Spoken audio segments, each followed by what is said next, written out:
Oke, Assalamualaikum warahmatullahi wabarakatuh. Perkenalkan, di sini saya Muhammad Sulaiman Rafiq dengan NIM 2024 1037 01110028 dan teman saya. Muhammad Faizul Zaki dengan NIM 2024 1037 0110 450. Baik, di sini kami akan mempresentasikan domino efek dalam rantai pasok pangan dari perspektif K3 menggunakan dua studi kasus dari jurnal Jurnal Trollman 2024. Studi kasus yang pertama yaitu rantai pasok susu Ukraina di tengah perang. Kemudian studi kasus yang kedua yaitu rantai pasok di telur di Inggris saat lockdown COVID-19.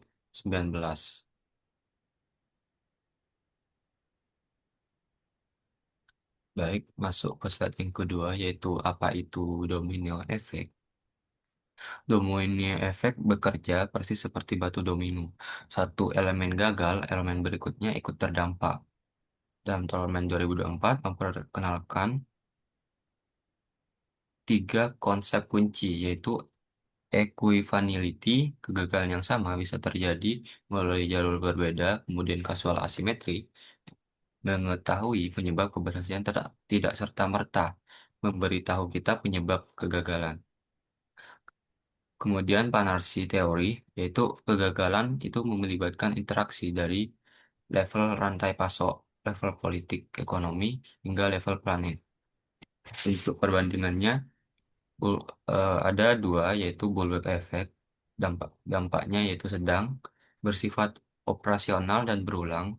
Kemudian ripple atau domino effect, itu dampaknya sangat besar dan eksepsional dan meluas. Kemudian bicara dampak ketiga, mendadak sering membuat prosedur keselamatan diabaikan. Kemudian ketidakpastian meningkatkan kelelahan dan kesalahan manusia.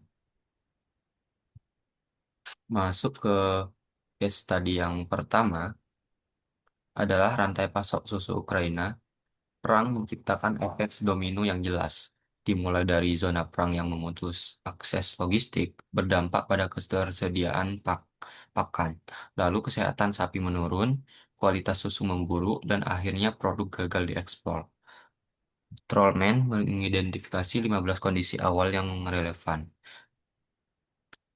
Data menggunakan data sintetis berbasis kasus realistis karena sulitnya akses dan data di zona konflik.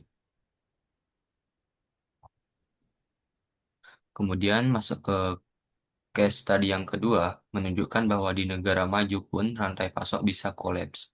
Yang unik, penyebabnya bukan karena produksi, melainkan lonjakan permintaan. Rantai dominonya dimulai dari Pancake Day yang menguras stok tepat sebelum lockdown. Efek-efek muncul berurutan hingga konsumen terpaksa mencari telur di pasar gelap. Masuk ke identifikasi masalah, ada 6 masalah utama. Yang paling kritis, pendekatan konvensional hanya mencari satu penyebab tunggal, padahal kegagalan K3 selalu merupakan kombinasi beberapa kondisi.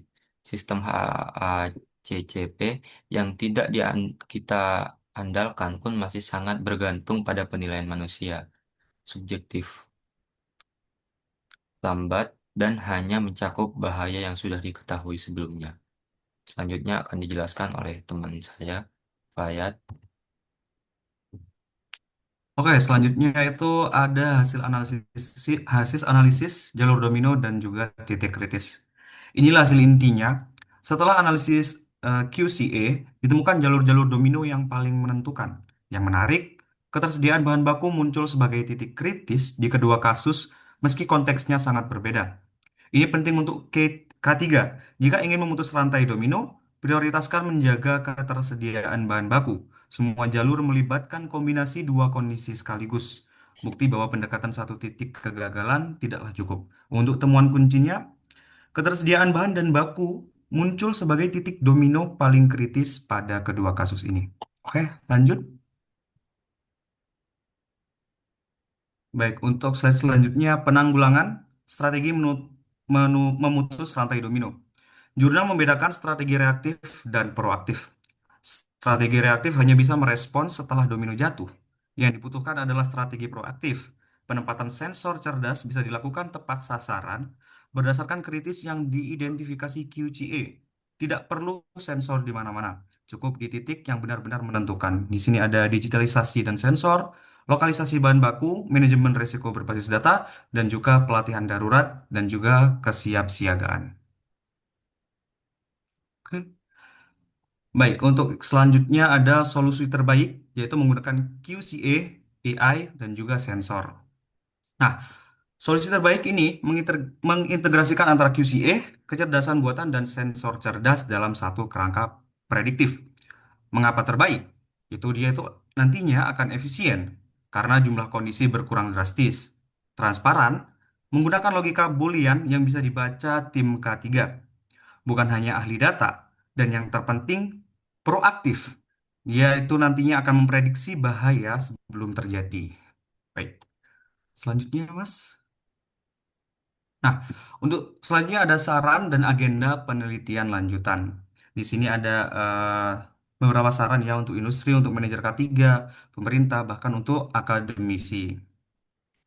Baik, yang paling mendesak itu adalah penggunaan FSQCA karena kondisi K3 di lapangan jarang bersifat hitam putih. Ada gradasinya. Selain itu, seluruh data dalam jurnal ini masih sintetis, sehingga sangat dibutuhkan validasi dengan data nyata dari industri. Seperti untuk industri, pasang sensor di titik kritis, integrasikan dashboard K3, dan jalankan uji lapangan berkala. Untuk manajer K3, gunakan checklist harian yang terhubung ke sistem peringatan. Latih staf untuk skenario domino. Untuk pemerintah, rancang regulasi transparan rantai pasok dan insentif adopsi sensor untuk pangan kritis. Untuk akademisi, kembangkan kombinasi FSQCA plus deep learning, validasi model dengan dataset nyata, uji konsistensi dan generalisasi lintas sektor. Baik, selanjutnya Mas. Baik, untuk yang terakhir itu ada kesimpulan. Domino efek muncul dari kombinasi kondisi, bukan satu penyebab tunggal. Bahan baku adalah titik paling kritis pada studi kasus susu Ukraine dan telur UK. QCA membantu menyederhanakan kompleksitas menjadi kondisi kritis yang dapat ditangani. Lalu ada gabungan sensor plus QCA plus AI menyediakan sistem prediktif yang proaktif dan selaras dengan industri 5.0.